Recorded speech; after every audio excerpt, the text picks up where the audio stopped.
and peopletogether.org.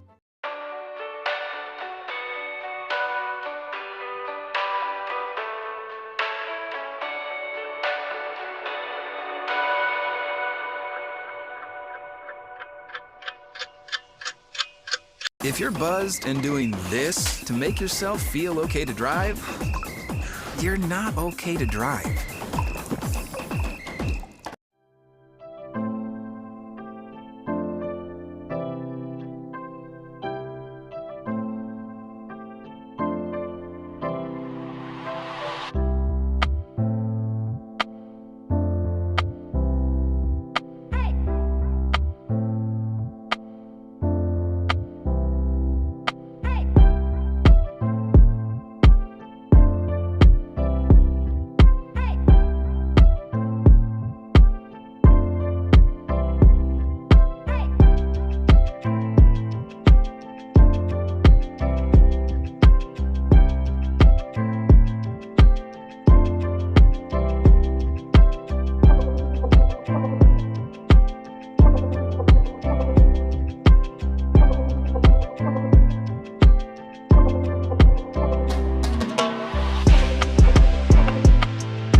Call.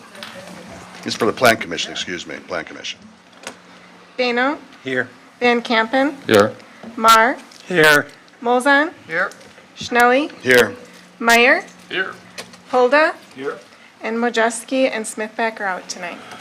Thank you. Move on to the Village Board. Okay, we call to order the village board. I would ask Judge Clausen, call a roll. Van Kampen, Here? Peterson, Here. Mankey, Here. Kirchdorfer, Here. Beschen, Here. Belo, Here. and McDaniel. Here. Thank you. Okay, we're going to move on to business as discussed.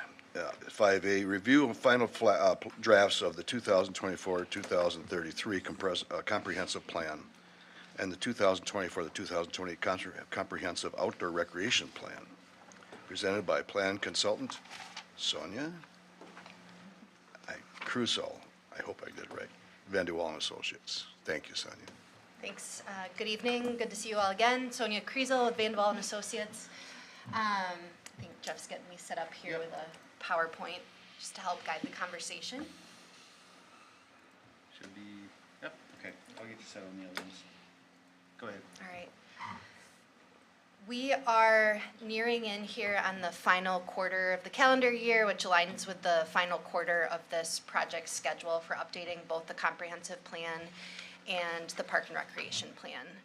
I'll review a little bit of where we came from and kind of provide an overview of both plans as they sit today, today's goals, and then what the remaining steps are in this process to get us through to the adoption cycle. The Plan Commission will be familiar with a lot of this content, having heard a lot of it through Draft 1 review and Draft 2 review in August and September. The Park Board followed that same schedule, reviewing 2 drafts of the Park and Recreation Plan. The Village Board, I know, got a sneak peek from village staff at a board meeting in September. But other than that, we haven't been in front of the board in a formal capacity to review this kind of since we started this back in February and earlier this year. So.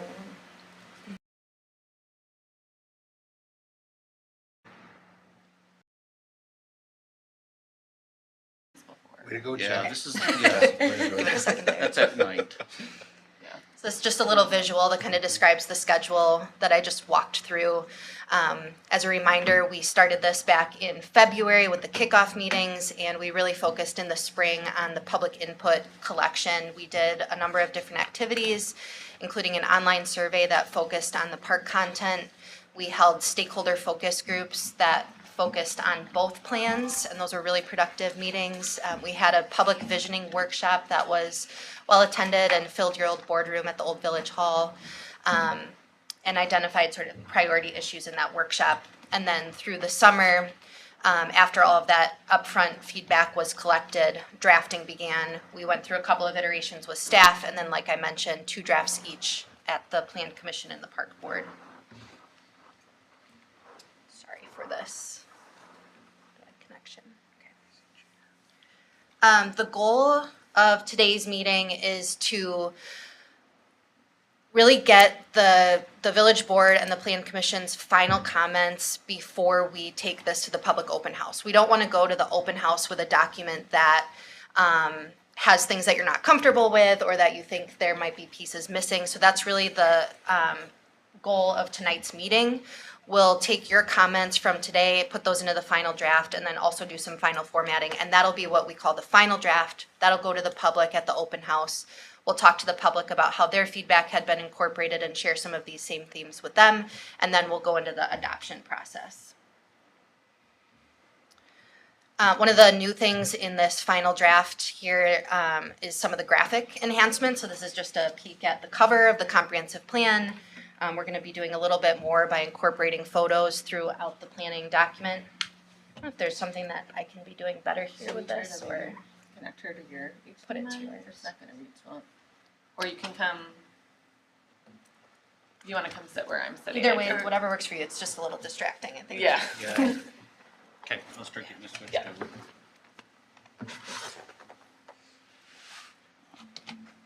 Thank you.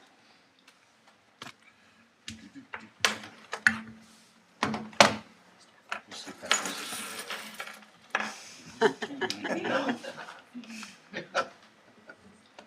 Sorry. We'll get. All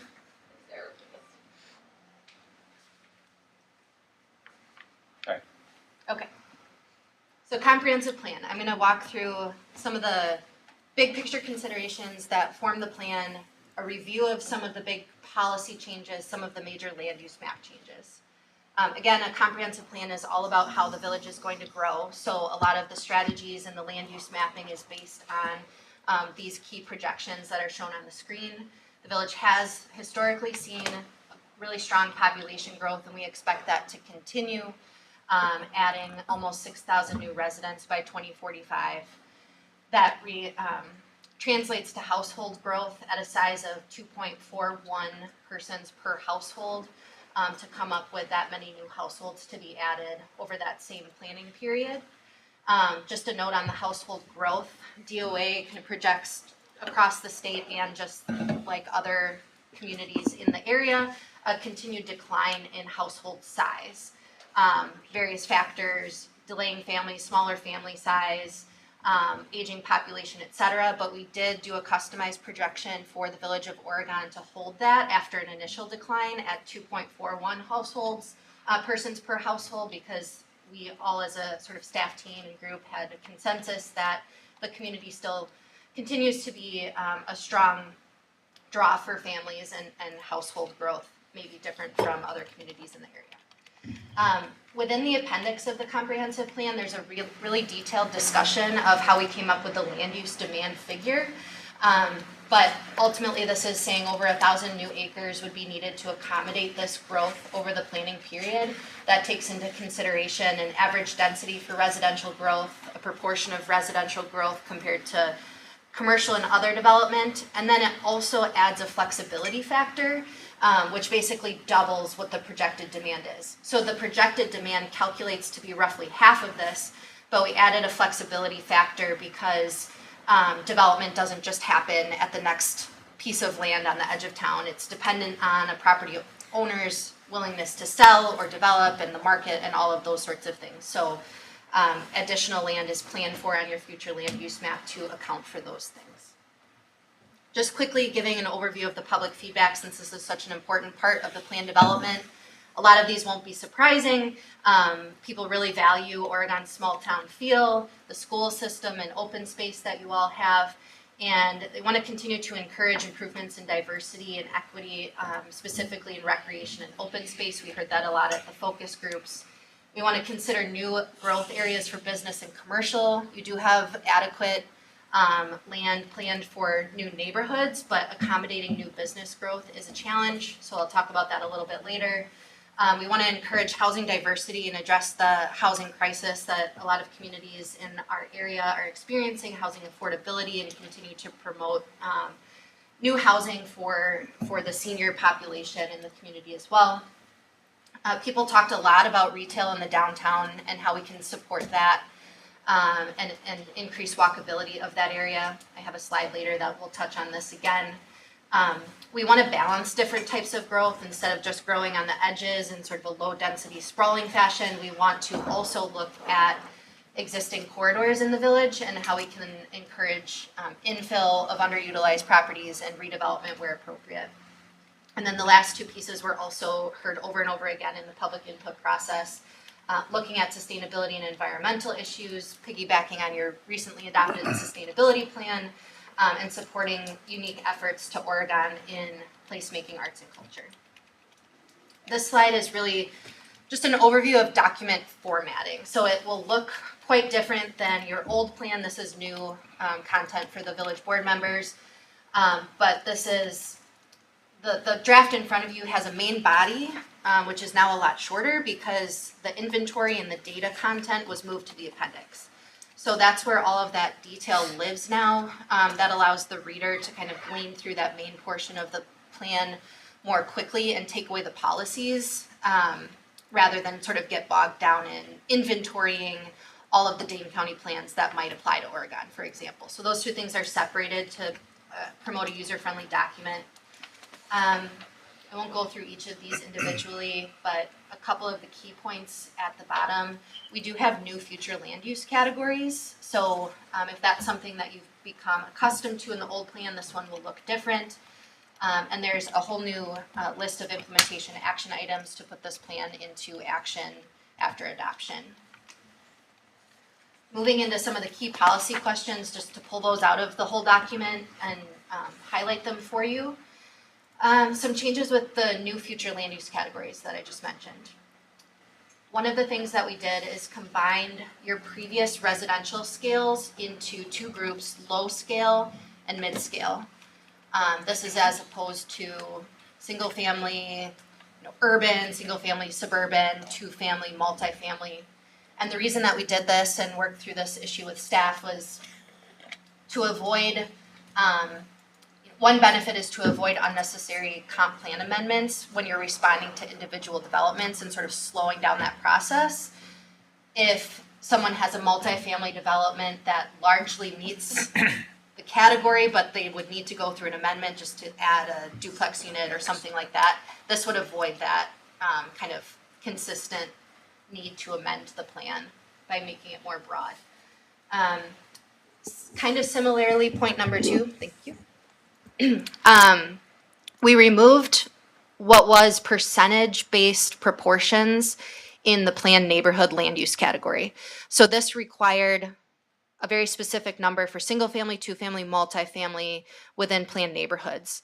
In the past plan, this was specifically crafted with village feedback and public input to reflect the character of the community as it already was.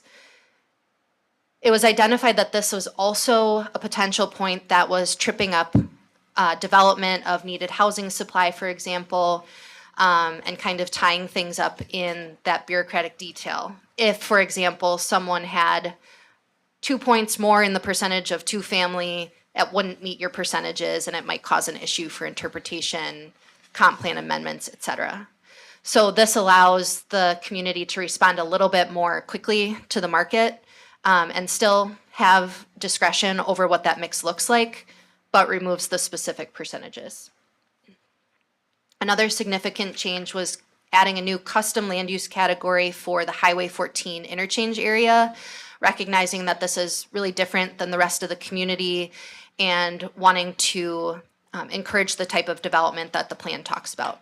In other words, this is one of those areas that might work for business and commercial development. Talk about that more later. This is a little bit more on main document changes. I won't spend too much time here, but there's a brand new chapter. I'll just point that one out, is bullet point number 1. This didn't exist in your last plan. We're calling this the quality of life chapter, and it addresses public health and sustainability issues mainly. And we'll talk about the rest of those, I'm sure, as we get through here. Now I'll focus on 3 specific map changes on the future land use map to call out for any feedback if necessary. The first one is what I talked about, incorporating that custom land use category for the Highway 14 interchange. This is pink. Within the narrative of the plan, it talks about requiring a neighborhood plan when development of this area is imminent or when it's ready for development, and that would more specifically identify where within this pink area specific land use types would go. So it would identify where commercial or industrial, that would come with more detailed planning as called for in the narrative of the plan. This is a change on the future land use map that hits on a lot of the points that we heard from the public and the goals of the plan overall, and of translating that into this geographic change on the land use map. It's adding a mid-scale buffer around the downtown. So the dark maroon color is your future land use category CMU, central mixed use. Yellow is your low-scale neighborhood, single family. And the sort of tan color is mainly what's changed. And that's our mid-scale land use category for residential. I have a comparison slide next to help explain better. On the left is your existing future land use map. You can see there's more yellow for that single family coming right out of the downtown. And on the right is the proposed future land use map with the main change areas circled in red. And this is where we propose kind of coming again out of what could be higher density mixed use into mid-scale and then transitioning into single family. This addresses those goals of increasing walkability in the downtown, maybe supporting retail more, infill and redevelopment, housing affordability and housing supply. So this is one way that some of those goals translate into the map. The other significant change on the future land use map is pulling out a little bit further the yellow areas for future planned neighborhood areas. This can help accommodate that growth that I talked about on the first slide in the new households. This doesn't mean that the village will grow this far out within the planning period, but it allows you that opportunity if growth does happen in those areas. This is a new piece that the Plan Commission hadn't seen in earlier drafts yet, and it's what we call a vision summary. You could also refer to it as the poster plan, and if you were to take the whole comprehensive plan document and summarize it into one sheet, this might be something, kind of get the points across that people can glean by looking at one poster. So across the left are the overarching plan goals, and then in the really tiny text that you can't read on the screen in green are all of the strategies by chapter. So this highlights those main things that are spelled out in much greater detail throughout the document. This is something that would be printed in a large format, maybe posted at Village Hall so that people could read it more easily, but just to give you an idea of what this looks like. I can pause if needed for any questions on the comp plan, otherwise I'll roll into the park plan overview.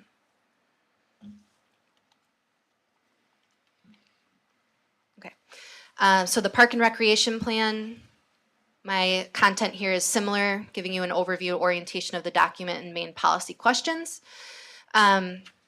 All new data updated. One of the main things I'll pull out of this slide is a new parkland evaluation tool. I think I have a piece to drill in on that a little bit more closely later as we go. The new fee analysis is also a big part of this plan, kind of looking at costs and what that translates into for park improvement fees and fees in lieu of parkland dedication. The public feedback summarized on one slide that went into the Park and Rec plan distills down to these points. The most feedback for new desired facilities was one, soccer fields. It was by overwhelming majority. And we did hear a lot in the focus groups that soccer's not the only thing that happens in the village. And so there is language in the plan about equity and kind of diversity of land uses. Nonetheless, soccer is overwhelmingly popular, which is not a surprise. And people do want to see a dedicated facility or a new community park that might accommodate soccer fields in one location.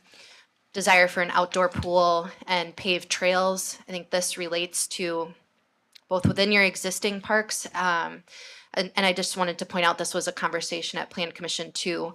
Both of these plans talk about multimodal connectivity with the region. So in other words, getting out of the Village of Oregon, connecting through Fitchburg to Madison or whatever it might be. People also wanted to see indoor recreation for various activities. I know this is talked about a little bit with the senior center planning, and then also more activities for children and teen programming and continued focus on upgrading your existing facilities. This slide is about how much parkland the village should plan for. As a national average across the country, communities maintain about 10 acres per 1,000 residents as a ratio. That has been the village's goal, and it is where the village is at right now. And this plan reflects that as the goal moving forward. A logical question might be, well, can we increase that goal and have a desire to have more parkland per 1,000 residents compared to the national average or our peers? But I think it's important to consider that when you include constrained acreage or those passive lands, you're actually hitting 29 acres per 1,000 residents. So you do have quite a lot of parkland. Some of it is in active use, and that's what the national average is based on. And a lot of it is in a more constrained nature, which just means it might have wetlands, but it might be more focused on sort of passive recreation and trails and those kinds of things. When you take into account the population growth that I talked about, the two figures at the end are the additional parkland that's needed over the planning period to accommodate that growth and to maintain this standard. So this says you'd need 26 active acres by 2033 and then almost 50 by 2043. I think that sounds like a lot, but it's based on new development that comes in. So if you have a large new neighborhood, let's take Viridian as an example, they're going to be required to dedicate parkland based on those new households that are coming in. So that's where you'll chip away at these numbers. If the growth doesn't happen, then you wouldn't sort of need to pursue that too. So it's not a be all end all. Another thing that's discussed in the park plan is service areas. So we want to make sure that pocket parks are within a quarter mile for walking distance, and then the larger parks are more like a half a mile, something easily bike to. You can still walk there, but it serves those specific neighborhoods. There's a map in the plan that shows how this lays out over the village and evaluates the distribution. There are two small areas where there are gaps. One gap is north of your downtown. The gap is a result of primarily barriers that exist. So that's a major corridor or the rail corridor. So it's not necessarily a total lack of parks, but it might mean that certain populations or neighborhoods can't walk to that area as easily because of those barriers. And then the other one, I believe, is on the west side of town, which is expected to be addressed with future neighborhood development in that area when more parks come in. So the recommendations overall for new parkland are addressing those acreage needs we talked about, filling the minimal service gaps, serving new neighborhoods when developments come in, and then considering the quality of the parkland. So there are a few pages within the plan dedicated to a new evaluation tool, and this can be used when new land is proposed for dedication, to decide whether that's valuable land to add to your park system or not, or if you would rather consider a fee in lieu of that land. So this might help avoid acquiring land that's dedicated to the village that you now have to maintain that might be prone to flooding, for example, and become unusable. So it's really to make sure that it's meeting the goals that are discussed throughout this plan. You wouldn't be required to use this in any certain way. You wouldn't, as a village board, say, well, we can't accept this because, it's a discussion tool and it's in this plan as a guiding document as things come forward. Map 3 also looks at new park and trail locations, and then there's a chapter that reevaluates those fees that I mentioned to park improvement fee and fee in lieu of land. There are programming and other recommendations besides those that we've already talked about, specifically continuing to work on programming for your outdoor rec spaces, adding new ADA amenities, considering a splash pad, and touching on these other goals, bike and ped plan, and considering indoor space. This is more or less an outline, kind of orienting you again to the document. Those park standards that we talked about are in Chapter 5, if you want to dig into them. Facility recommendations, this is in Chapter 7. I'll touch on this for a minute. This discusses things like we want to add a new permanent restroom or a new shelter or a new ball field, and listing them here will help you for eligibility with grant applications. So if there's a Knowles Nelson stewardship grant by the DNR, you can point to your parks plan and say this is identified as a facility recommendation in our plan, and that will maintain your eligibility then for that grant, and you'll be able to justify that. Another way that it's used is during the village's capital improvement planning process and budgeting every year. So you can look to this plan to say, these are the anticipated improvements, everything that might be funded, and use that as kind of your wish list when considering which ones to borrow for or seek other funding for. So that's an overview of both plans and the policy highlights. Next steps, taking any comments or feedback from today or getting your blessing to move forward with the open house draft. The open house is scheduled for Tuesday, October 24th, a couple weeks from now, and village staff is beginning to advertise that. We have this flyer that's available, kind of laying out the details. It will happen here at Village Hall, 6 to 8 p.m. Just a introduction to what this event will look like. It's intended to be and designed to be a drop-in style event. So the public can come at any time, can come at 6, 6:30, 7, and still get the same information. There will be poster boards set up, and it'll be an informal walk around, ask questions. It won't be like the community visioning workshop we did where we sat down at tables and drew on maps and that kind of thing. There will be 2 different presentations, maybe one at 6:15 and then one an hour later, so that people who come in different groups can hear the presentation. A lot of times what we see is people do show up at 6 o'clock. They see that it starts then and they want to be timely. So that's usually what happens, and we'll adjust during the event as needed if we need to skip that second presentation, for example. But that would be the goal, and we'll leave comment cards for people to write down details and get us that back before we go into adoption. And that's what I have for you tonight. Happy to address any questions.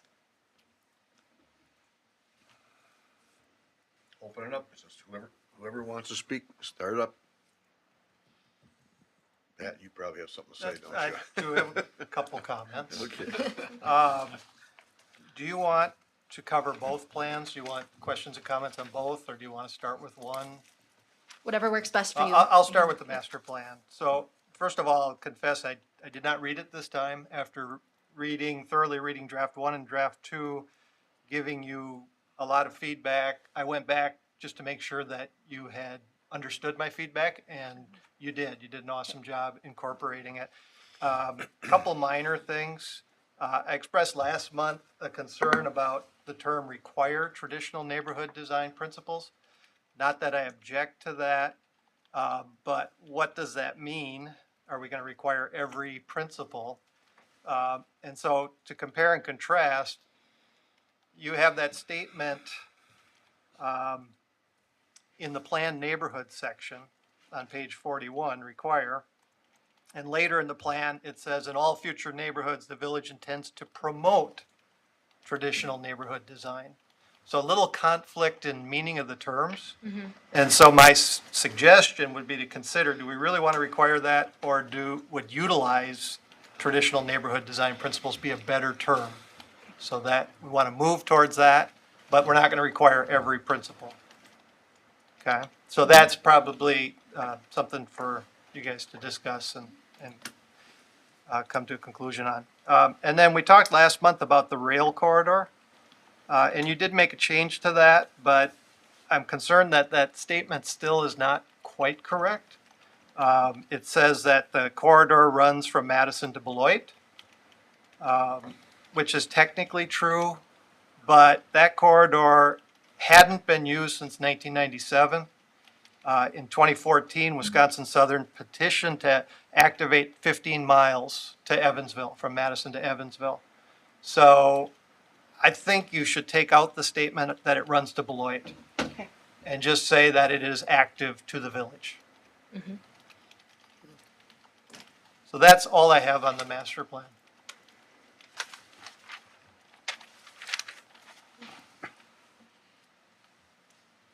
Anybody else? I did want to mention too that there was good feedback earlier today that the draft in front of you tonight does not reflect the newly adopted sustainability plan in quite enough or appropriate detail. So we did go through and update a lot of the language in chapter 3. The content is really the same. It had the same kind of recommendations for sustainability goals, but now it more accurately reflects that the village does have a sustainability plan, and it discusses that more directly. So you'll see that change in the next draft. My question is kind of more umbrella, big picture. We've got this new chapter, quality of life. We've got the new sustainability program. All of those things. What's the metric to check them against, and who does that? Because right now it just seems, you know, they're conceptual ideas that we would like to promote, which kind of are good talking points in a cover letter. But what is the tooth in it for a project that actually comes to the village? Does that make sense? I think so. That's a good question. A lot of the comprehensive plan is so broad, and we call it an umbrella plan for that reason, because it kind of incorporates everything. By statute, it's a plan that guides future growth and development, including physical, economic, and social growth of the community. So I think it's appropriate to talk about these kind of broader conceptual goals and how to improve quality of life. It doesn't play out in implementation the same way that your future land use map does, with a direct consistency requirement for zoning, for example. But there are specific recommendations in the action table that this broader concept conversation can support. So when you go to that action table and you work on future implementation, these goals are in there to kind of support that. This feels really weird sitting over here. the dark side. The only other thing I was going to add is specifically, I don't know if you've had a chance to look at the sustainability plan that the Sustainability Committee recommended, but there was a whole list of, I think, pretty tangible, recommendations on the village should switch to, LED light bulbs in all of their buildings, or find opportunities for electric vehicles when purchasing new equipment or something like that. There's a myriad of categories and stuff, but I think, I'm not sure if we'll put the sustainability plan in the appendix or just reference it, but I think those are, like, for sustainability, particularly are more tangible and quantifiable examples of we're making progress towards these goals. But that's, they spent a whole year kind of learning about what we are already doing, and not just village operations, but kind of a community scale. And then saying, okay, you're already doing these things, this is how you can kind of take them further. The village board also adopted a net zero plan, and I can't remember all of the years precisely. Jason, do you? Not off the top of my head. Okay. But Lynn, that's something, again, it's not a requirement, but it's something that the village board has kind of said that it's something we want to be aiming for, striving for as we are making decisions in the future. And I can But, appreciate that from the village's standpoint. I'm looking at the comprehensive plan and the park plan as a person who, a user, a person who comes in and wants to put in a new subdivision, a person who comes in, or a group that wants to put in a new culvers, whatever it is. You start with the comp plan and you've got these overarching sort of ideas. Great. Now we go to the zoning, you get further definition. Who goes back to the comprehensive plan to make sure that those ideas and concepts are being followed through? Is that by us, the Plan Commission? If so, fine. I mean, is it by you? And I'm not trying to point fingers, I'm just trying to understand, is this more than just cover letter fodder? I mean, obviously, we've been operating under comprehensive plans for the last 20, 30 years. We do refer to them with conditional use permits. There's in the staff report, is this consistent with the comprehensive plan? But a lot of the planning commission review is not really to the level of, is this consistent with our goals of the community? But, it's a site plan review. Does this meet our requirements for lighting, for landscaping, for, paved surface ratio, or it's a certified survey map, we're dividing a property. Does it meet those requirements? Those types of reviews, I don't think we can really hold up because they don't meet our community's goals. They meet our requirements set forth by our ordinances and state statute and minimum, right away width or whatever those kind of tangible pieces will be. But I think when it's more policy type decisions where it's, somebody's asking for a comprehensive plan amendment, and we can say, is this change consistent with what we kind of thought this area was going to be, or rezonings? That's our opportunity to say, is this change in zoning consistent with how we expected this land use to play out? But I think there's opportunities for us to use it more than we already have. And maybe that's something we can kind of talk about moving forward is, okay, we worked really hard on this plan. Now, how do we actually implement it more than we have in the past and not just let it collect dust on the shelf?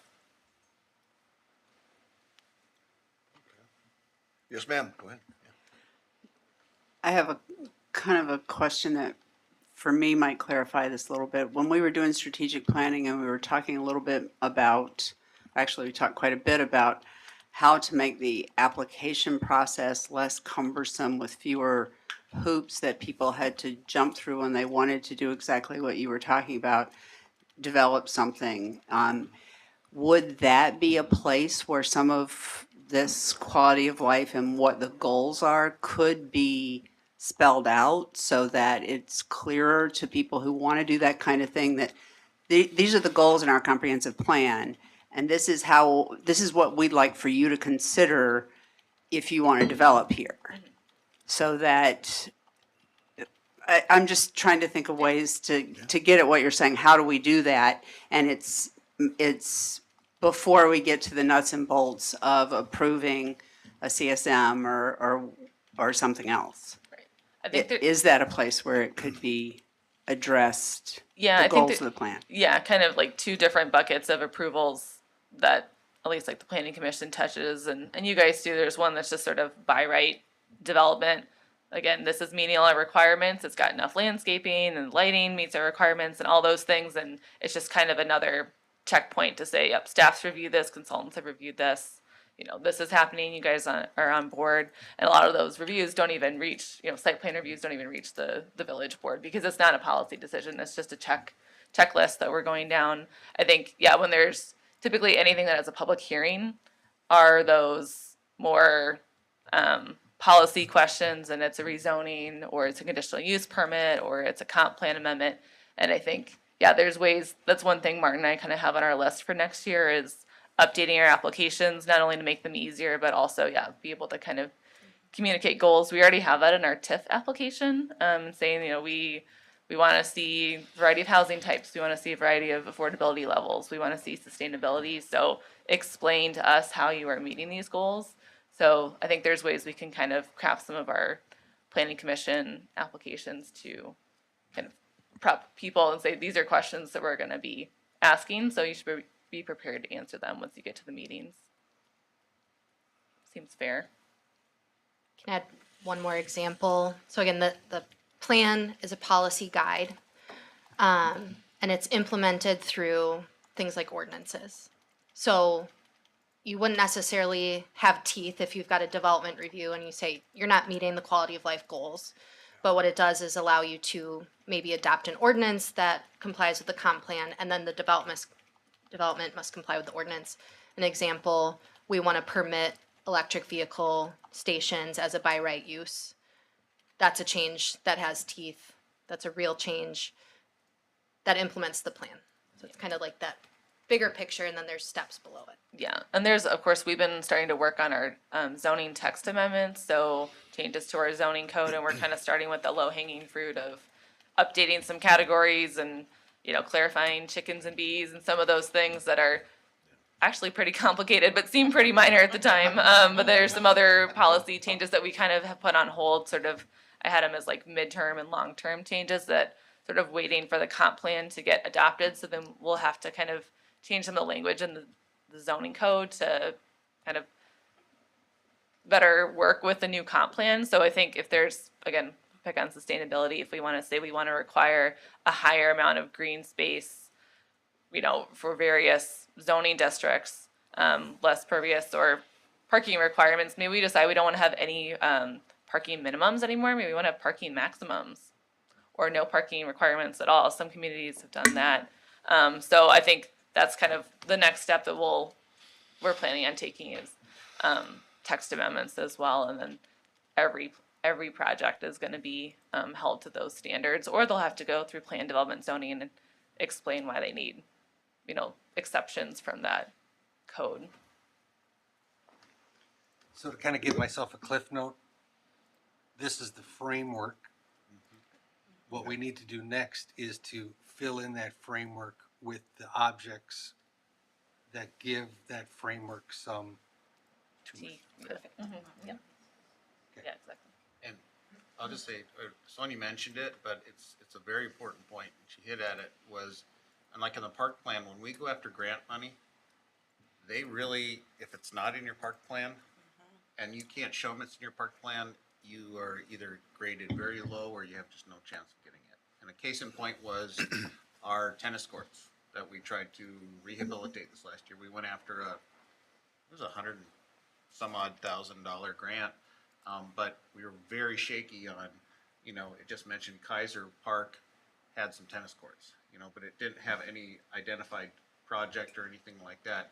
And so it really is important when you're going through and getting the grant funding to be able to identify these projects. And like I said, there's 1,000 projects in here, maybe not that many, but plenty of projects, but it's kind of your Christmas wish list, right? And you know you're not going to get everything, but it is something that's really giving you that edge as you go for hopefully the state money. So the comprehensive plan has some pretty dramatic changes in it. So I'm expecting the zoning will be a fairly dramatic change as well. Yeah, I mean, I think we'll probably have to look at, I know, just generally conditional use permits or something that our legal team's recommending that we kind of reevaluate because the state laws around that have kind of changed. So I think we need to think about, is this truly a use we're okay with in certain categories or not? I think housing has been a big point of discussion, allowing more flexibility between townhomes and duplexes and things like that. So maybe we combine or rename some zoning districts. All of our apartment buildings in the last, you know, in my time here have been plan development zoning because we don't have a high density kind of apartment type zoning district. So we use our MR8 zoning district, which is essentially for townhomes, it's 8 dwelling units an acre is the max. So you guys know this, every request is density. It's above and beyond that, often height too. So if we're seeing more of those and we say, you know, that's fine, but we want to kind of have a more standard kind of apartment zoning district, maybe we actually need to build out a new zoning district in the zoning code. So yeah, that's our next to do. We don't really get a break here. So. Village board, anybody else? The village board? Patrick, you had something else? you Yeah, had? I do on the park and rec plan, and it may be helpful if we can bring it up. I don't know if we can do that, but I'm looking at page 49 is where I'm gonna get to. I've got a couple of comments. 49 of the packet or 40, 49 of that plan. I have page 234 of the Okay. packet All right. in mind. So I did do a thorough read. This is the first time I got to look at the park and rec plan. And a couple of comments. I was really impressed that we're leaders really in Dane County with the amount of parkland we have. And that we manage that with 4.5 full-time staff, which is kudo to Jeff and his staff for what they do. And I thought it was interesting that in the survey data, the majority of people felt that we had just the right amount of park, that only 3% felt that we had too much park. And here we are, you know, way at the top end of things. And then another comment was interesting to read, that we have a memorial bench program, which was very cool and something I had never heard of. So you can sponsor a bench for the parks. And I think that's an opportunity for the village to get that out there for people to be aware of. You need benches in the parks. How wonderful to do a memorial bench. It's kind of been organic, and it's kind of stemmed with a few people who see the benches out there and then kind of approach the village. And so we've really not had a written definitive plan in place other than we have the family order the bench, buy the bench, ship it to us, and then my staff does the concrete around it and everything. So yeah, it's been Yeah, I think it's something to promote. Maybe I it's agree. an Observer article or something, but, you know, certainly could fill a gap with tight funding, you know. I away. want to, they do a wonderful job. I just had one for my son. yeah, Nice. yeah. We've got the best. So you've brought up the page that I wanted you to bring up, and Great. there's a couple of areas of confusion. So you list trails here, and we have trail 1, 2, 3, 4, and 4. And what I was confused is trail 4 on County M to Wolf Street the same proposed trail as Anderson Farm County Park, or should that be trail number 5?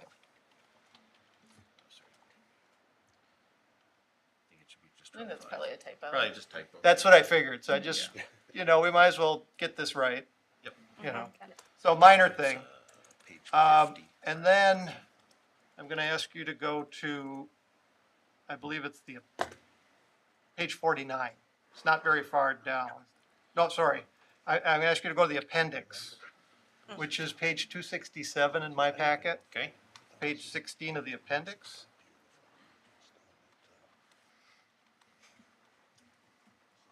okay. And sadly, I can't read it closely, but we're looking at something about the Devils River State Trail.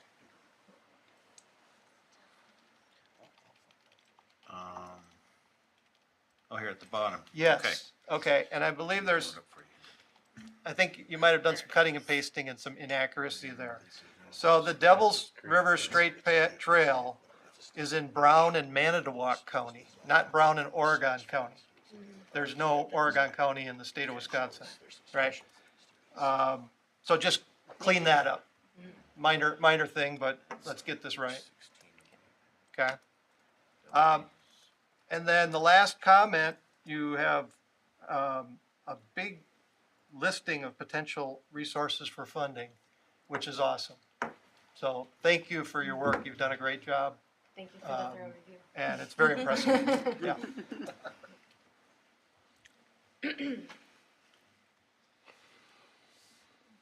Okay, move on to anybody else has any comments? Are we satisfied with what we've seen and prepared for them to have another draft that comes out for the public showing, so to speak? Okay. The next step is then the open house final draft on October 24th.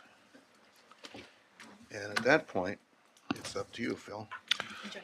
We'd entertain a motion to adjourn the village board. Derek and Carleen. Without objection, the village board is adjourned. Thanks, everybody.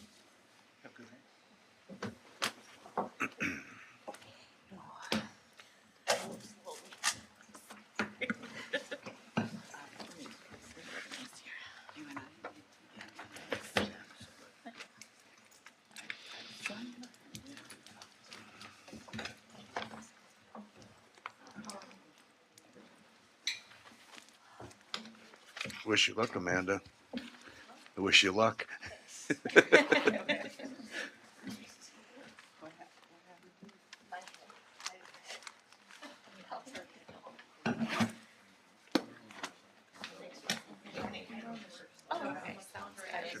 Well, you could have stood up. I mean, you know.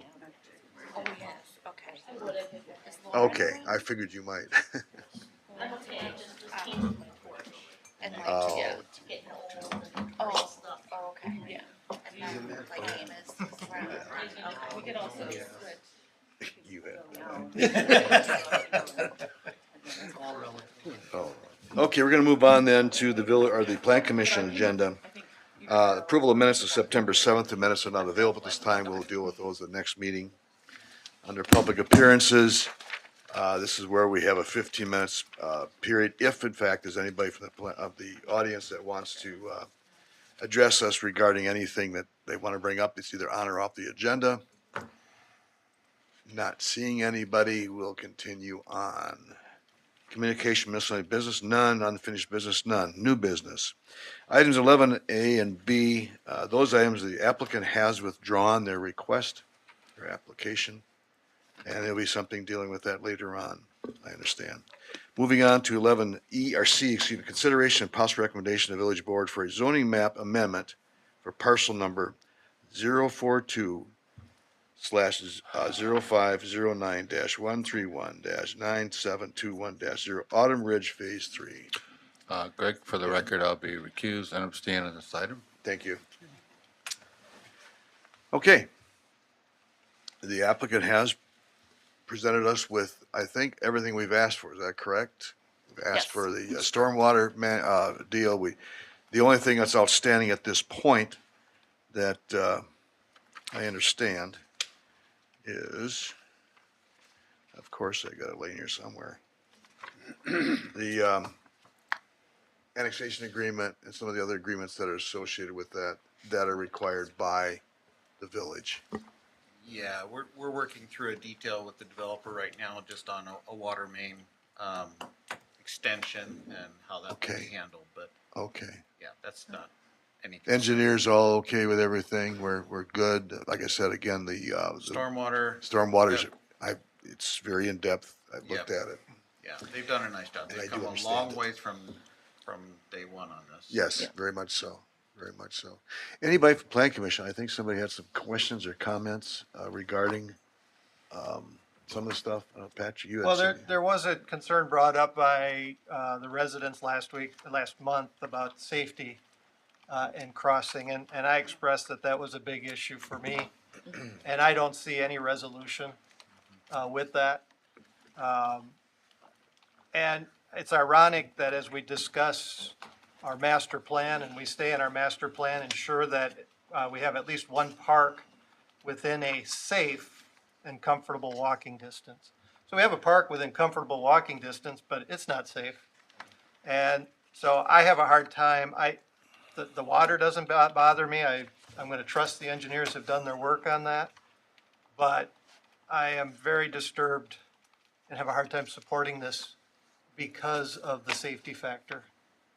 We have kids, they're gonna wanna go to the park, they're gonna need to get to the schools, and I don't see any effort being made to try to tackle that. So thanks for that comment, Pat. So I did talk to the developer after our meeting. He was, of course, here last time too, and talked about some possibilities of getting some kind of temporary trail at least, or a temporary sidewalk along. I'm not sure if I have a good map that kind of shows the context in this packet, but you could pull up Access Dane GIS too. So the golf course holes that are kind of right along there, they're very, very tight to the road. And so we kind of looked at some different widths and stuff, and he felt that if there was another kind of pathway there, that he didn't feel comfortable with just the distance from those golf course holes to kind of the road, and that wouldn't necessarily be a great safer solution. I mean, maybe during certain times of year when the golf course isn't being used, but there's also liability. We talked with the attorneys about, well, possibly that area could be added on to annexation and we can have an easement, but it, at the moment, those lands are still in the town of Oregon. So it got complicated and there wasn't as much room there. So you can kind of see there's some of the greens just north of phase 3 go pretty close there. I think there is a cart path that's just north of phase 3B.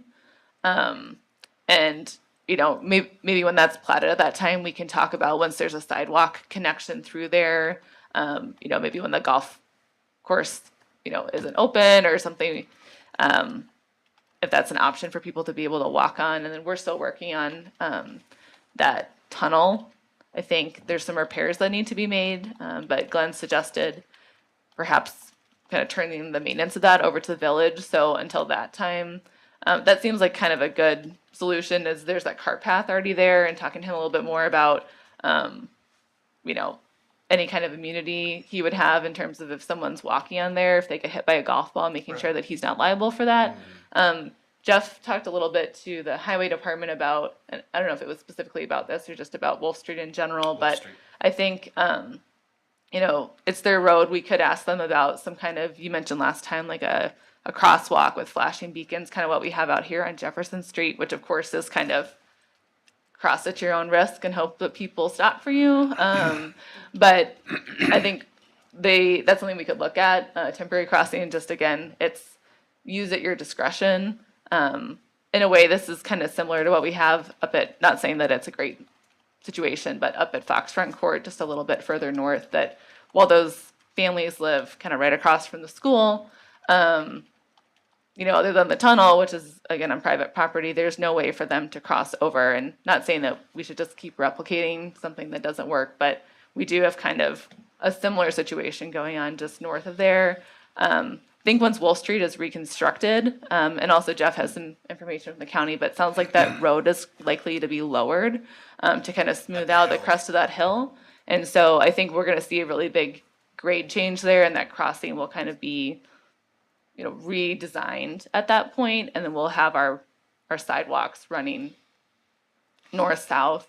But in the interim, it didn't seem like there was kind of a good temporary solution that we all felt was going to be safe and reasonable. I think there's things we can do, and then again, just people can choose to use them at their own risk. But I didn't make a whole lot of progress, although I did try to kind of talk to Glenn about some options for connections to the north there. So I think the cart path is something we have to kind of talk about with our attorneys a little bit more. And again, that wouldn't really be accessible until I think phase 3B would be constructed, just with all the earthwork kind of going on over there with the ponds. But anything you wanted to add about the highway or crosswalk? Yeah, so we do have on schedule, or in our capital improvement plan, the reconstruction of Highway CC, right out that way from us.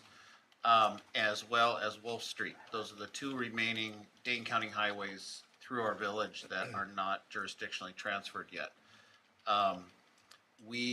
Given the fact that it appears that all of the properties on CC will be annexed into the village within the next year, which is something that up until, we'll be talking about those other properties here in a little bit, but up until those properties sold, we thought was going to be who knows how long, someone would hold on to those. We still have properties here that are in the town that are in, like this property here at 1099. We're hoping that as things develop out there, we'll have better opportunities for jurisdictional transfer out there, where so we can then have full jurisdiction of the highway all the way out. But, it's difficult. I mean, would the village spend several $100,000 to put in sidewalks only to have them torn out in 3 years, 4 years? And it's not very, again, you can't put money on safety and life, but you can. I mean, you otherwise, we have limited funds of what we can do.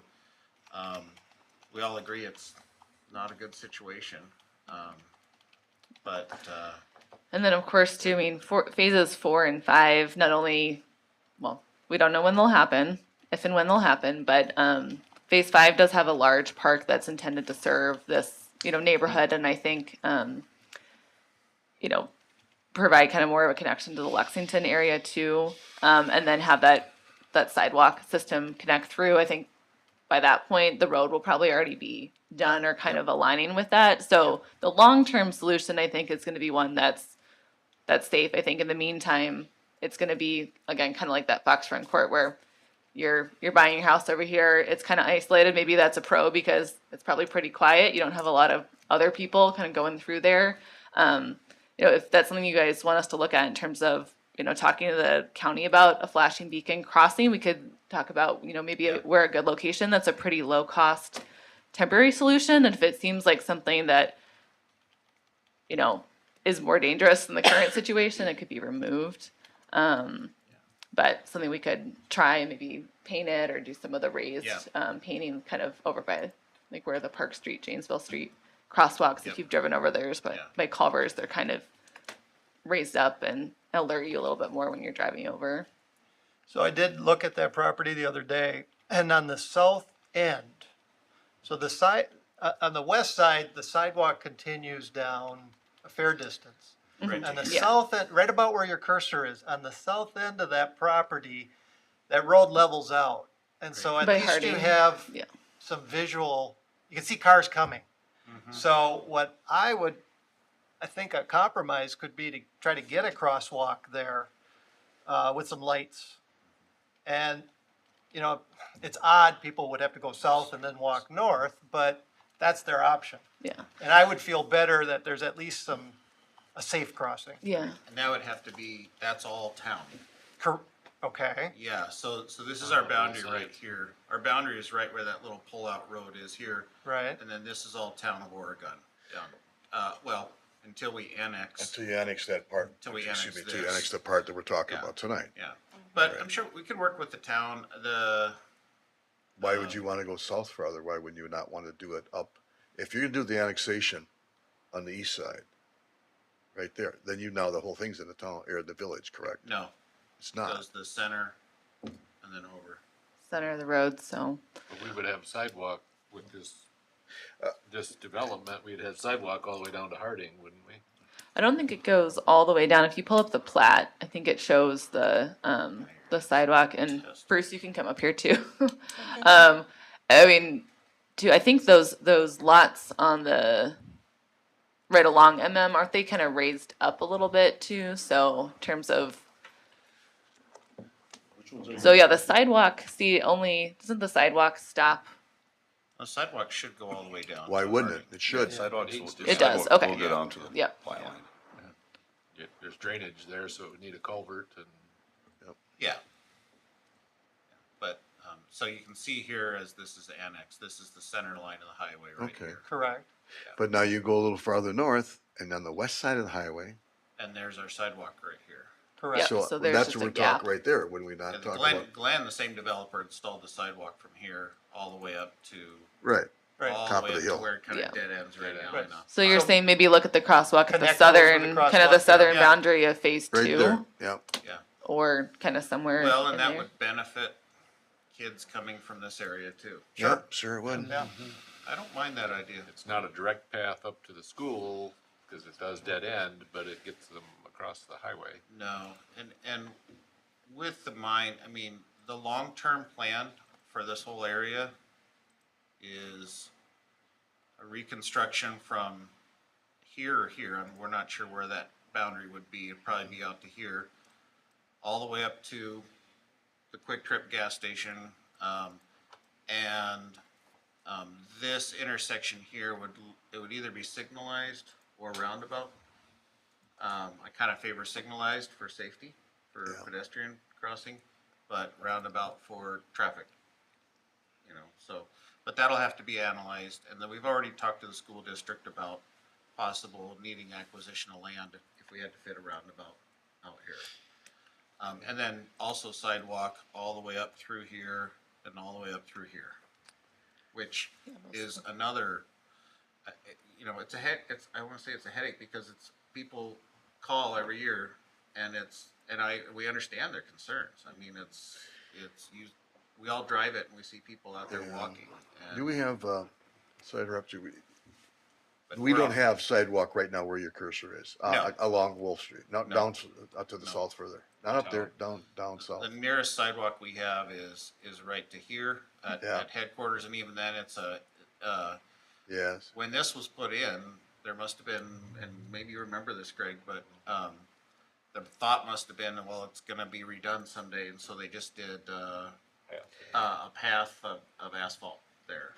And then I don't kinda recall falls- that. There is this falling goes apart. way back on the development, at the social, right next to the golf course, right, almost right there. Oxford. There's not a sidewalk right there right now.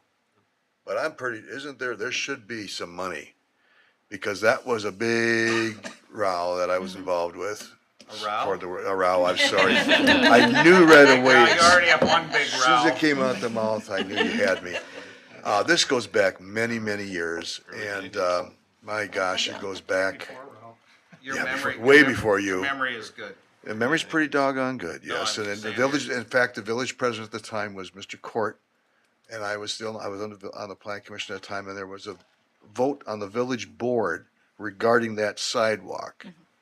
And I was in the audience, in opposition to not putting it in. To not putting the sidewalk. in. Right, I said, in the village of Oregon, we require sidewalks, period. And we're not gonna keep on hopscotching around and changing it for whoever wants to have it changed, because Yeah. either you're consistent or you're not consistent. I wanna believe that there had to be something done financially to have money set aside for that project, for that sidewalk, because I know doggone well, the motion they had to vacate the sidewalk or to eliminate sidewalk was defeated. I know I've come across, in the past, there are some easements over there, and there was, I'm trying to remember what I have. Is this- 32. Is this on? No, but where I think there was a deposit. Now, whether that deposit was ever made, there's no record in. I would certainly hope it would have. We've looked through the finances and have not found it. It So would not have disappeared into the coffers of the village. It probably went to a sidewalk project somewhere else or a roadway project somewhere Well, else. Yeah. That was, Right. And those I were also remember dollars. very vividly because I was very Yeah, active that was about like that. 1976, No, a little later than that, I think. later I than was, Early I, 90s. 96, 90s. 96 For the probably. headquarters? no, this was when they developed that, when Foxborough that Park. Foxborough had that development with those homes right along Wolf Street. Yeah. At the cul-de-sac on the end. That sidewalk right along Wolf Street was a big point of discussion, and I know that we had a, spirited discussion at the village board. I was not on the board, but at the village board, and that the motion to eliminate that was defeated. And that the agreement, I believe, was to have money set aside for that sidewalk. Now, if the village somehow used it somewhere, that's their fault. Right. Shame. That's before us. No, I was here. Before So the village was all here. of the rest of Staff. us. I see. Well, Yeah. That was, well, but you're here now. yeah, Yeah. I'm really hoping honestly over time, and that's where I will give a lot of credit to Glenn and to Bruce. They have always acknowledged that we're trying to kind of fix some errors of the Okay. past. And that's why they've graciously, and well, we've required them to, but put sidewalks in over here, even though Yeah. they kind of go to nowhere right now. We require to put sidewalks along here because we know that this will be at least hopefully connecting in the future somewhere. Fixing the water main looping problems, some other access issues. The and some- town water kind of Right, the town path. water down here that's just getting you know, stopped, you know, so we're kind of, we've been sticklers, right? Yeah, I think Bruce is kind of. Okay, well, I just want to make sure we don't Alright, lose, that's- just, you know, just No, we because, don't- We don't take this lightly at all. I know that, but I and- want to make sure that there's nothing, well, oh gosh, we don't, how are we going to pay for this? There was money somewhere at one time. Right. Oh, well, on that one, well, yeah, It was also $1996 Cost of going. of, yeah, the cost of that section of Yeah. sidewalk, so. Should have been put in Yeah. escrow, and look at the money, we could have put a whole bunch of sidewalks in by now. If you'd have yeah. invested it properly. Okay, now, Jeff, you're showing they're showing 105-foot right of way in this section. Do we have that much right of way all the way up to Quick Trip, or does it narrow down somewhere in between there? It's pretty consistent, I believe. I have not done a right-of-way analysis of that, but just looking at the way it's set up here, yeah, it looks like it's pretty well. Did it know through the golf course section where the tunnel is and stuff, if there was Well, that amount see, of right of way or it not? does neck down a little bit here, but there, I think, with the CSM, I think that gave additional, or that gives additional right-of-way, if I remember right. Yeah. Yeah. okay. Well, the big pinch point is north of there, right along hole number, 11. So circling this back in. Yep. Yeah, it's To the Sorry, we're on sorry. the zoning Zoning map matter? amendment, yeah. I think that, my opinion, is I'm comfortable enough to move this forward. Yep.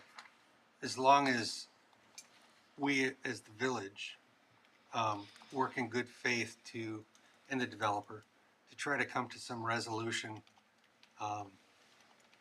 with a safe crossing to the road, because that's all that we can ask. It's not our road. It's not in our community. Right, we'll have to work with the county and possibly the town too, to find kind of a temporary crossing solution. But yeah, again, they'll be responsible for their sidewalk, and then But we'll the- just work on taking The it from road will there. be on if we annex, and we Yeah. plan to annex Yep. this, that part of that road where we think we can put a crossing, although it be south, will be in the village, correct? It's still county road. Oh, I realize that. Right, but I now- would- yeah. The counties, I mean, we've got a lot of those kind of crossings lately, and they seem. We have the ability to just go and stripe across. Oh, I it, wouldn't. Or, we? yeah, No. I We wouldn't don't say- on a county like that, but we work closely with them. I'll be talking to Pam and Sue, who both know that, I mean, they both live out this area and drive this area all the time. A couple things going for us, I think we could, you know, I think they might just say, well, if the village is willing to maintain it, we'll put it in. That's kind of what they've done on previous, installations. We actually took one set of these out of, when we did South Prairie Parkway. We had a set there, and they are just strapped to columns down in our Public Works garage, kind of waiting to be reinstalled somewhere. is that solar operated, or is Solar. that, so you don't need to deal with wiring? No It wiring, is. no power, Okay, no, very no doable, feed yeah. drops, and, Some striping and. Put some striping, yep. yeah, so I mean, and each one of those are, boy, it's been a while since we purchased them, but, you know, $7,000 to $10,000. So we knew we'd reuse it somewhere. This could be a really good location Excellent. for it. Okay, I'll talk to them. okay. It's a good idea. So that's one of your concerns? That, yeah, That's the main concern. that's you my have? main concern. I mean, it's being done piecemeal. I'm not crazy about that. Yeah. But I get it. And as long as we can make a good faith effort to try to do something to help safe crossing.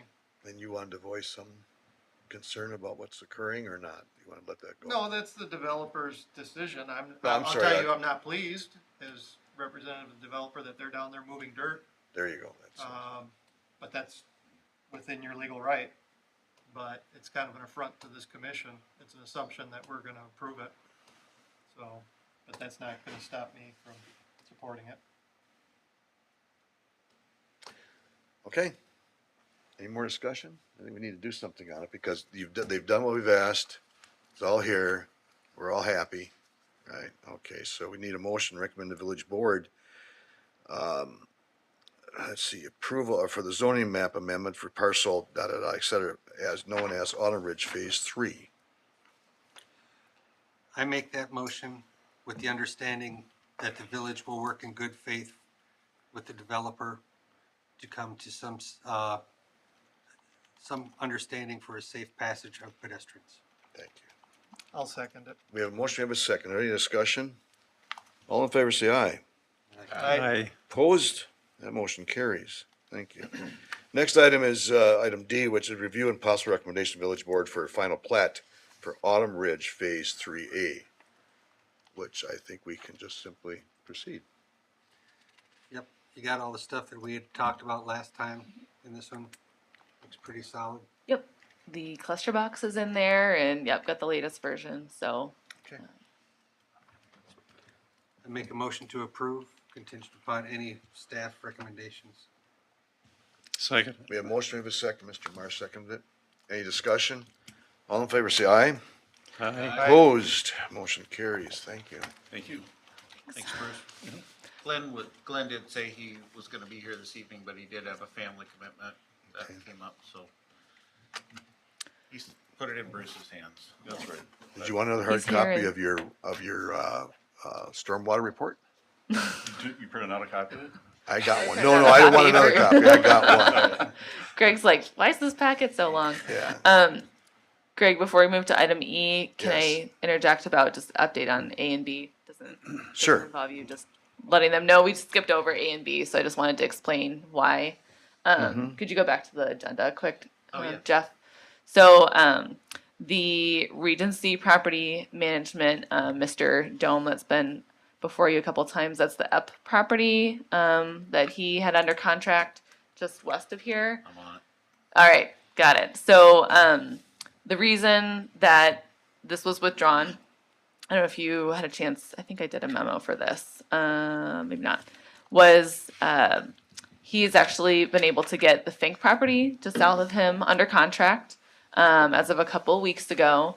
And he had originally wanted to just proceed with the original plan, kind of that big U-shaped building with the parking behind on the EP property, and not make any changes to the plan, not really show a concept plan for both properties, keep it as 4 stories. So I kind of let him know those are some questions I think he should be prepared to answer. Those are some concerns that I would have about, why you're not making any changes. So I think he kind of thought on that, took that to heart, and then decided that it would probably be best to withdraw that plan and think about something that would work better long-term for both properties. It's 7 acres together. So we just had a planning staff meeting yesterday, and he came in with his engineer, and we saw kind of a first version of a concept plan. I know they're already making changes to what we saw yesterday. He still wants to be fairly aggressive with the timeline. We'll see if everything gets submitted on time, but there is a neighborhood meeting. I wanted to let you all know. We can notice it just in case there's a quorum, but if you guys would like a chance to see that sooner, it'll be Thursday, October 19th, so 2 weeks from tonight at 6:30, probably in this room or maybe in the community room. But we did send a letter to the neighbors letting them know, please don't come tonight, but we do have this neighborhood meeting.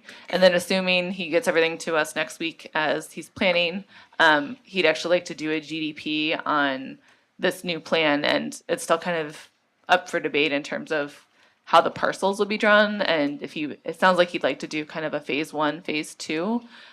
So I still haven't seen kind of how exactly that will be laid out, but assuming that all kind of comes together next week, we might see this in November, either as a concept or as a GDP request for that change. So, I know what you're saying. I did warn him that, that's a big change and you guys haven't seen it yet. So that's pretty aggressive to come in with your very aggressive GDP to right come away. in, yeah. And prepared him that if that's something you want to do, it's very likely that that could get tabled depending on how many changes are needed. So I can only give advice, and he can, anybody can choose to take it or not, and it's not always good advice. So just, Well, I would ask the other people in Plan Commission, how comfortable would you be with that? Wouldn't you rather see a conceptual before he comes in with a GDP? Certainly. I would like to see that. What's he gonna, you come in here and ask us all kinds of questions. And if there's any contingencies, no, because at that point, why should we have contingencies to have some kind of approval? We need to know exactly what they're doing and have some real background on it. Just the information we normally have. Yeah. Be appropriate. yeah. I'm not sure if we can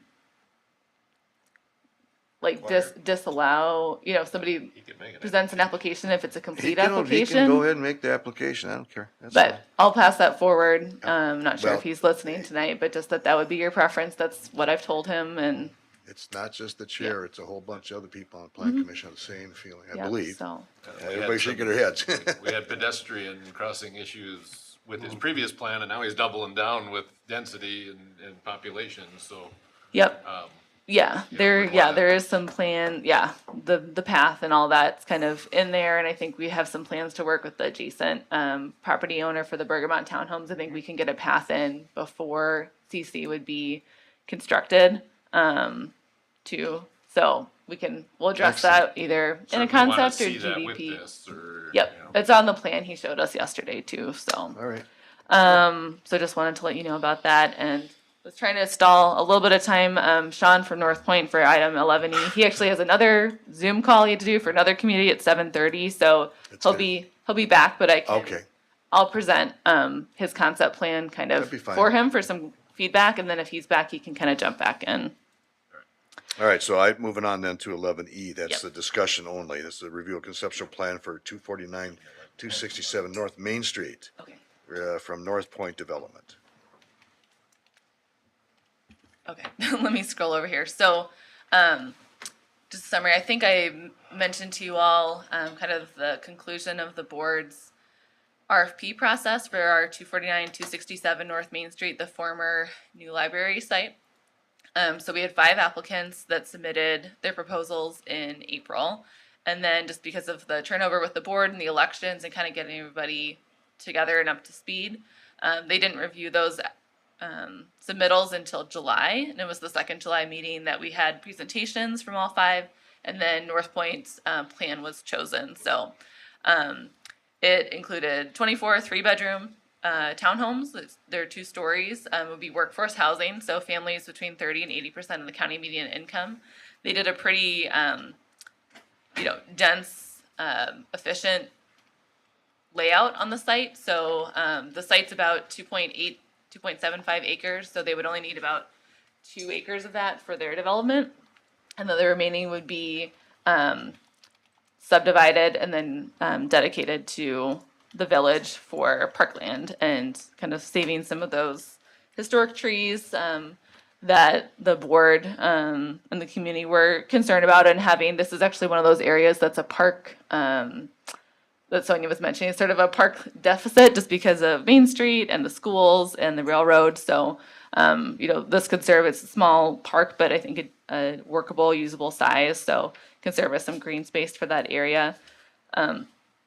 The plan has changed just slightly from what he presented and submitted back in April. He actually rearranged some of the units to have more space around those trees, and then kind of just maximize that park space, and just have more efficient use, have a little bit more room for the stormwater. So same number of units, but there would be 6 townhome units facing North Main Street, and they'd kind of have a front porch approach from North Main Street, so you wouldn't feel like you're kind of looking at the back of the townhomes. They'd have that alley loaded garage, some guest parking there, 4 units kind of in the middle, and the idea too is try to keep that on the upper side of that hill, because if you've been on that site before, there is kind of a drop off there just past those trees. And then there's a row of 14 townhomes that would be attached, kind of running along that eastern boundary. Room for the stormwater at the low point there, and then another, entrance off of Johnson. So a nice pull through for fire access. It would be a private drive, and these would be rentals. So, maintained by North Point, and obviously they're the ones that are doing the Oregon Parks, the CC Lane project that we just created a TID for, so over just north of Mulligan. So a developer we have some experience working with in the community, and they've done a great job so far, been really good to work with. So this is just a concept review. We're still working on kind of a purchase and sale agreement, development agreement. There's still some funding, I think, that North Point wants to apply for that's not available until next summer. And it wouldn't be kind of notified about that until the fall. So while they're working on their project in Oregon Parks kind of this fall through next fall, they'll be kind of teeing this project up to hopefully be able to start in the fall of '24 and then kind of go through summer, fall of '25. But just wanted, I think Sean has, did you pull up his I did, I have the presentation? presentation, yeah. Okay. They're about 3 to 5 minutes out. Okay, so Okay. we can. We could pause and cover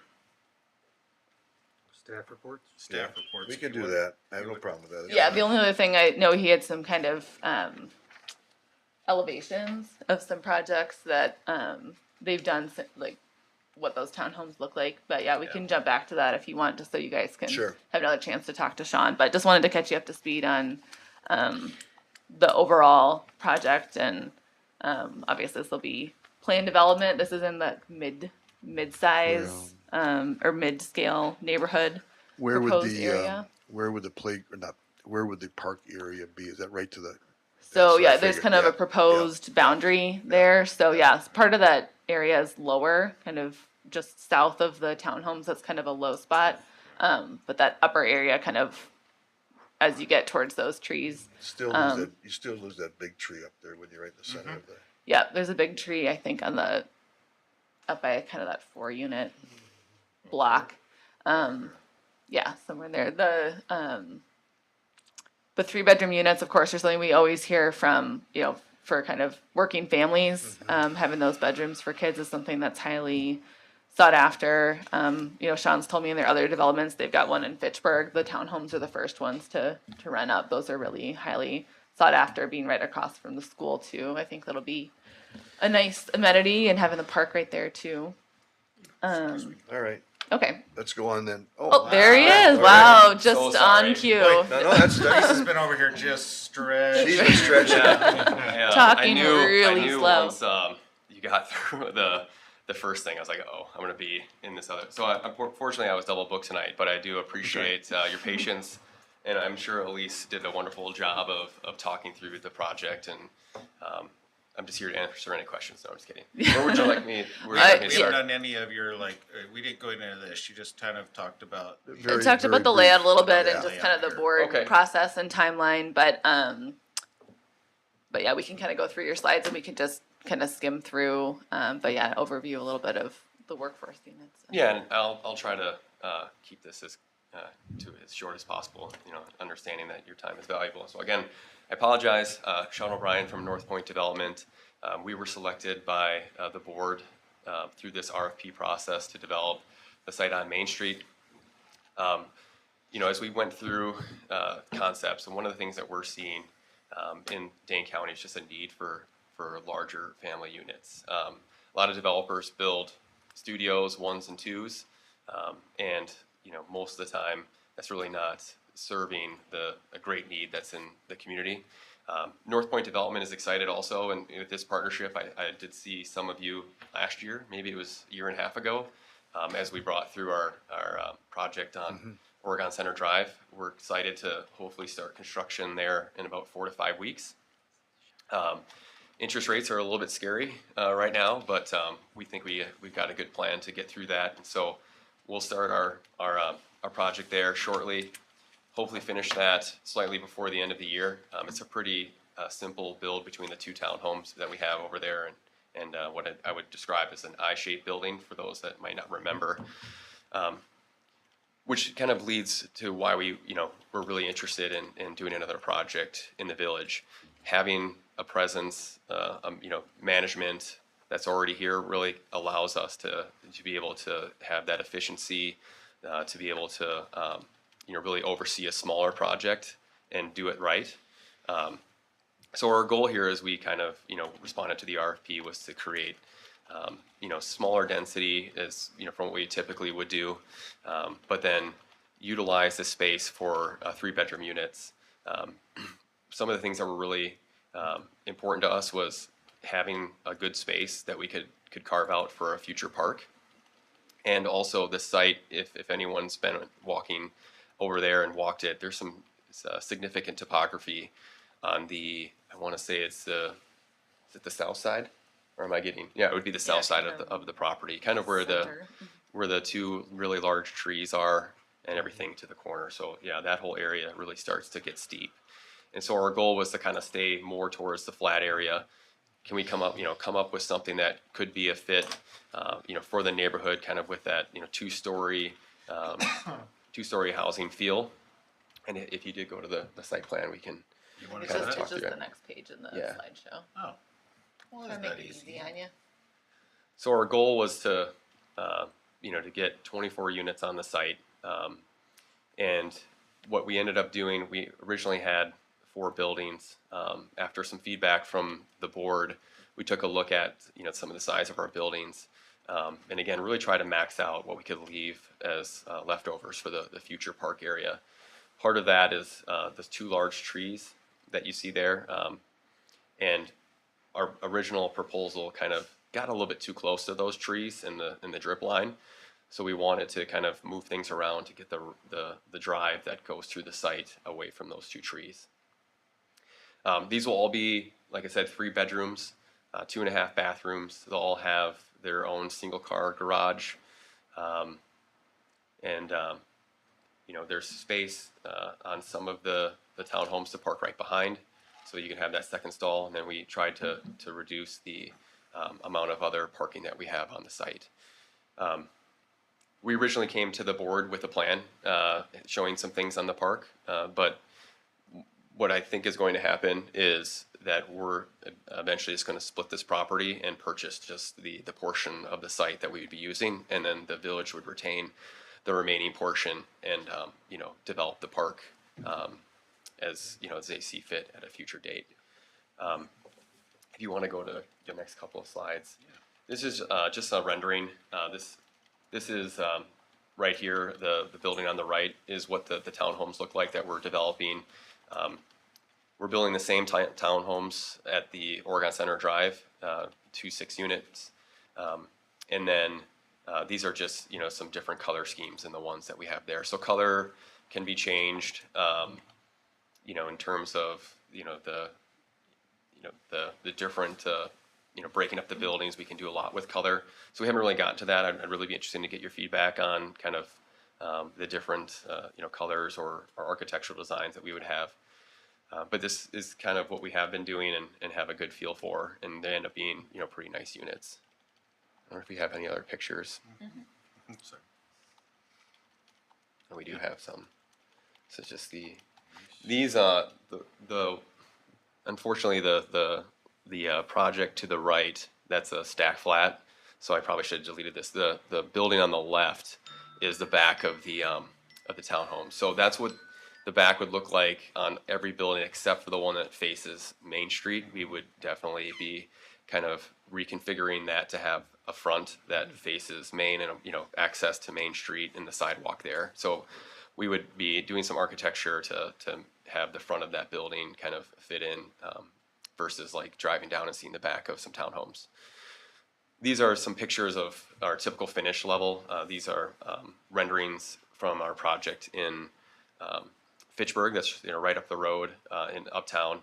We typically do stainless steel appliances, solid surface countertops, whether it's granite or quartz, LVP flooring, and like I said, the townhomes we have typically 2.5 bathrooms. All the units will have washer and dryer, and dishwasher, and again your typical stove and refrigerator, those types of things. And then just a little bit of details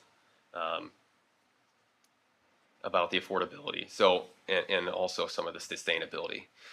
So one of the things that we're excited about, and when we put this project together, we really tried to figure out, well, how do I build townhomes and do it at this level, and really get together the resources to make this thing work. So I'm happy to announce that the county has invested $970,000 into the project through their Affordable Housing Fund.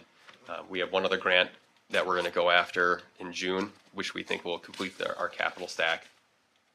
And we'll be able to offer these townhomes at a varying level of incomes, everywhere between 30% of county median income up to 80% of county median income. Some of the green features that we're going to include, we're going to get Energy Star new construction certified, which includes your continuous insulation, your I'm trying to think, your high efficiency furnaces, that sort of thing. And then we'll also be doing a Wisconsin Green Build Home certification, and some, bike parking, which I'm sure comes on all of the projects. I don't know why I have bike parking on there. Overall, the cost of the project is going to be around $8.3 to $8.5 million. And we anticipate that the project will generate somewhere between $45,000 to $50,000 in real estate taxes on an annual basis. Let's see. And then there's just some information about us. Oh my gosh. Here we go. A little closer, Jeff. Yeah. You know, Let's get the colors on. there are some people that sincerely made fun of me the other day because that's on my Zoom page, and they're like, "You don't look like this anymore." It's like, it's very true. Couple years ago. Development will do that to you. Yeah, it's like this is last year. Yeah. But so we can go into North Point development a little bit, but we've worked a lot with the village, and so I can skip over that too. Yeah. Let's go back to the site plan, maybe. Yep. Okay, anything else? There you go. All right. Anybody have any comments? Looks like a nice project to me, but, Thank you. I got a few questions. I do like your project. I like the solution. I like the compromise with the whole history of this, right?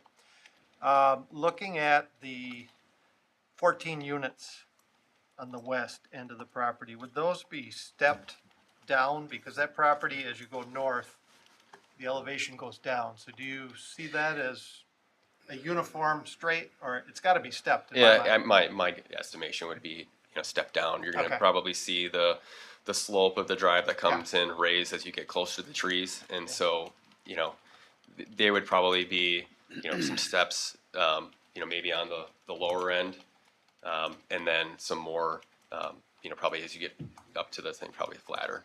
Yeah, so that's gonna make for some interesting architecture, a little variation in the elevations, right? Yeah, Roof I mean, lines. I guess I guess that's a good question because it could be basically a flat building, but then have steps, maybe 2 or 3 steps at the first unit, 2 steps, or Oh. we could raise up. I'd prefer to see the roof line stepped and Okay, instead of got one it. linear So then we could. monolith. Yeah, so we could Yeah. definitely work with our engineers, say, what's a Okay. good spot, that looks intentional to step it up, it's not like Right. 2 units and then 5 units, and, so we'll maybe break it up into stepping it up every, 3 to 4 units, 4 to 5 units, something Right. like that, where it makes sense. Will these units have basements? They will not, The whole, entire development won't? correct. Okay, good. I prefer it, especially on Yes. this site. Is this privately plowed? Yes, Okay. How would garbage collection work? it's a good question. I would either expect that each of the townhomes, being townhomes, would get their own cans. Does the village use Pelletieri? We do, yeah. Okay. And they serve other private drives, right, Jeff? Yes. Military, Yeah. yep. So like Odyssey Court, Ithaca Court off Yeah, like they- Cassander Way. They contract the Okay. North HOA. Point. would So you contract. Yeah, probably we- have a With few HOA. collection points scattered Well, I think around here, or I each unit? Yeah, each unit would have their own cans. And what I can do is, we work with Pelletieri on other projects, and went to high school with a few of the Pelletieri family, so I know them pretty well. So I can just ask them the question and then follow up at the next meeting about the plan for trash. Yeah, and then the other curiosity, it's early in this, plan, but there's gonna be a central mailbox, so to be thinking about where that's gonna be located. Would we do one pedestal, or do you think it'd be? Yeah, it'd probably be one pedestal. I mean, I think it'd be a good spot right to the right of the 4 unit, or maybe right there as well. Yeah. Yeah, but- that's what I was thinking, yep. But we could also, as we, talk through it some more, when I talk to Pelletieri, I'll see if it makes more sense to possibly put like a garbage enclosure somewhere back by the 14 unit to have accessibility to that versus the cans. But I think the cans would, I guess, what is your opinion? Would a dumpster enclosure be more desirable, or having the units have their own small cans? I like the can, I like the cans personally. Because it would be on us to just- make sure. It's well kept, it's, Yeah. Dumpsters are smellier. Yeah. Yeah. Noisy when they pick it up. Yeah. It'd be on us then to, make sure that the tenants are, pulling the cans out and putting them back in their garage, which, wouldn't be a problem. Yeah, I guess my big concern would be the units right on well, they would probably put their cans on Main Street, wouldn't they? No. No, they put them in the back alley? My concern is a truck pulling in and then backing out.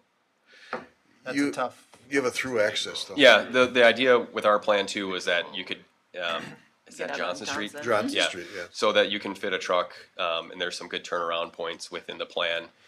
But you'd be able to basically drive through there. No, I get that. It's just that right off Main Street, that back, where the garages are, that's a dead end. And so the truck would pull up to that hammerhead and then have to back out. That'd be the only pinch point. They do collect on Main Street for Okay. Main Street residents, Yeah. so.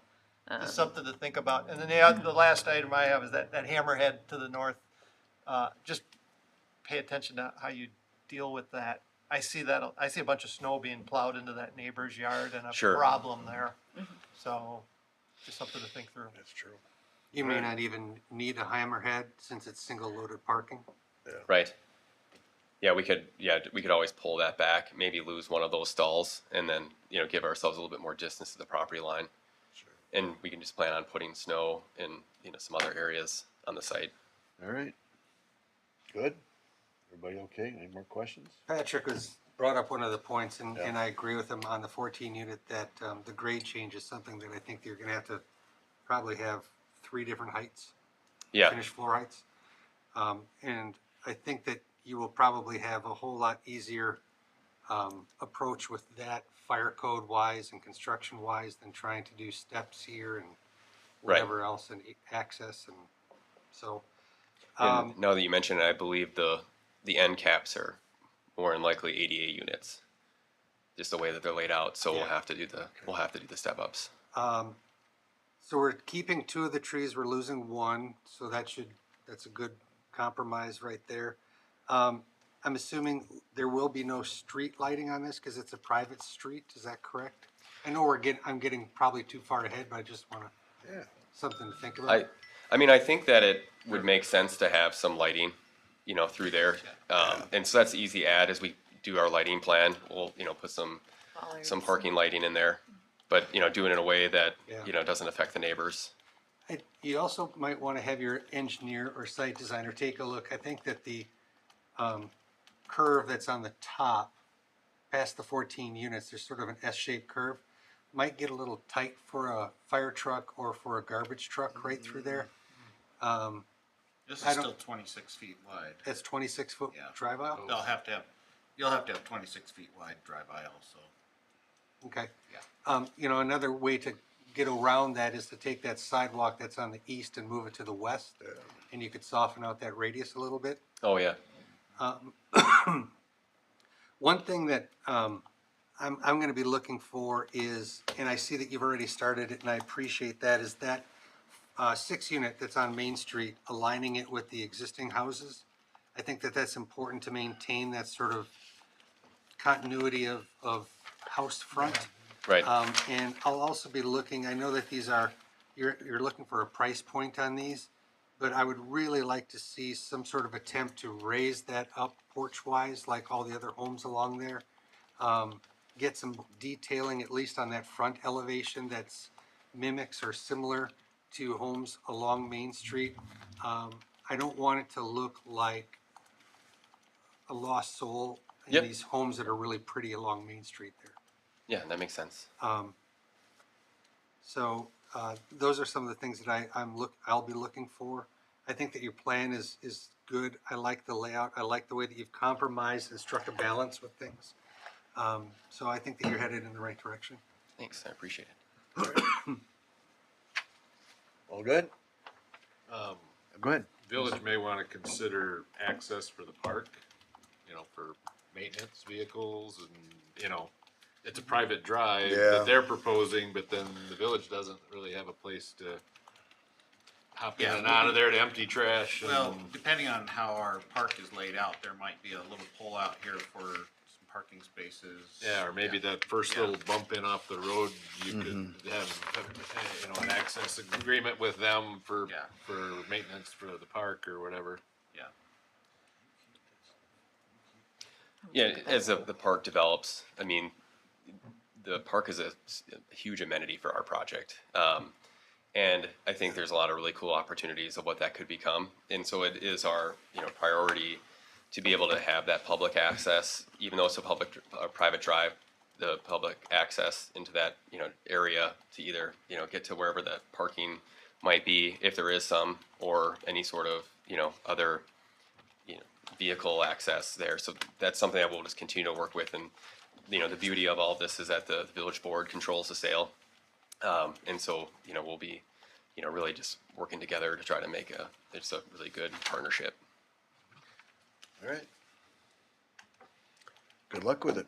All right, thank Look you. forward to seeing you. Thank you again for being flexible. Oh, My not at all. apologies. Thank No, you so glad it much. worked out. All right, thank you. You bet. Any other public appearances? He's with him. Okay, got it. Move on. Status of current, upcoming, and upcoming projects. You got anything you want to talk about, Jeff? No, we're Here, just, Janesville Street. Janesville Street, we're getting there. Should be paving, I think within a week, if not late next week, the following week. They just get the binder on the first, East end all will of get it now? Well, the binder's on half of it. Half of it, Yeah, right. so they'll do the binder, finish the binder on the east half, and then come back and do the finish course probably the next day. All right. So we're gonna have them do that right off the bat and all the restoration and everything. State in Washington.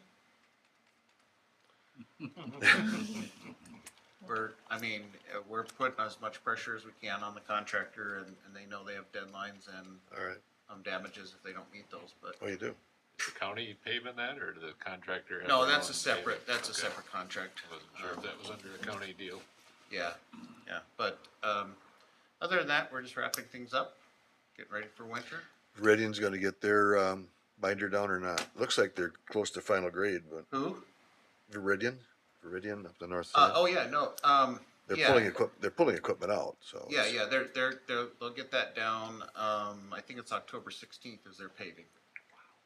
They have the curb and gutter done, Yes, got the utilities done. I drove in there. They actually are allowing them to pull building permits right now. I knew you'd like that. I don't like that. You aren't finished with the thing. Huh? We still have a full bond and, we got plenty of things, but, we've talked about it internally and we've done this before with Highlands and Netherwood when we were bumping up kind of this. So they'll start construction on the buildings soon. Yeah, we anticipate they'll be pulling building permits in the next week. At least submitting building Yeah, permits. yeah. Okay. Okay, upcoming meetings. You got the, Oh, yeah. you at least mentioned before, you've got this meeting with the Regency Property Management Development with the neighborhood, right? Yep. And then, December 7th and November 2nd. And then I got our Joy and I worked on our 2024 dates. So save the date. I can already guess that Mr. Schnelly is going to be not available on August 1st, but That's correct. Already half down on I think we the were list. able to keep all of these to the first Thursday except for July 11th because 4th of July falls on a Thursday. So I don't think any of us want to be here on the 4th of July. But otherwise, go ahead and put those in your calendar. If Okay. there's any conflicts you know about right away, let us know, and then we can just make sure we've got quorum for all of these. Good, And then, good. What about some of the other projects that have been approved, but it just sort of not happened? Is there, specifically, like the Dorn project, the stuff behind Hy-Vee, one of them went, I don't think one of them did. Stuff across from Walgreens was conceptual, Field stuff downtown. yep. Well, field stuff, there was, There's always a lot of ideas and talk, and when there's Yeah. something we can share, we bring it to you as quickly as we can. But yeah, I think stuff that the only updates. I mean, Adam Coyle's apartments; those were on hold for a long time on North Main Street. That's going the he's going. underground parking. He's off to the races. And then I did just check in with Dan Bertler on the post office. So it sounds like they pretty much got all their approvals. Of course, his contact at the post office just left like a week ago. So now he's trying to figure out who his new contact is. But it sounds like he has a lease in hand from the postal service. So he was hoping later this fall we have some site work there. The nice thing is there's no demo and the site's already pretty flat. So not a lot of dirt work there. But their lease ends with us end of June next year. So we'll see if that Wow. there's a plan, That's- you know, they gotta get cooking. price goes up every week if they're still there. But, and then, yeah, we're making progress on new senior center planning, libraries, you know, on schedule. I think we'll see that open late this year, early next year, and December. yep, by the holidays. So, but all those other things, we often have people come into staff meetings and just pick our brains about stuff, and then we might not hear from them again, or, you know, for a while, Yeah. so. And we're meeting Stay with, tuned. we're meeting with, Dorn again. Yeah. I bump into him every once in a while, and I think they're always kind of looking at highest and best use for that. And as we're actually gonna meet with him because we're working on the Richards Road pump station out there, that little Yeah, the tiny small one building. that's right there. Yeah, and so our interests kind of collide there, so we're just continuing to push that. We never heard anything from Hefty, did we? Yeah, Hefty got approved, and I don't think that ever went I think ahead. if interest rates, construction costs are Right. hurting everybody, so. Yeah. Okay, need a motion to adjourn. So moved. Have a second? Second. Have a second. All in favor, say aye. Opposed? We are adjourned. Thanks, everybody. Good meeting. Thank you.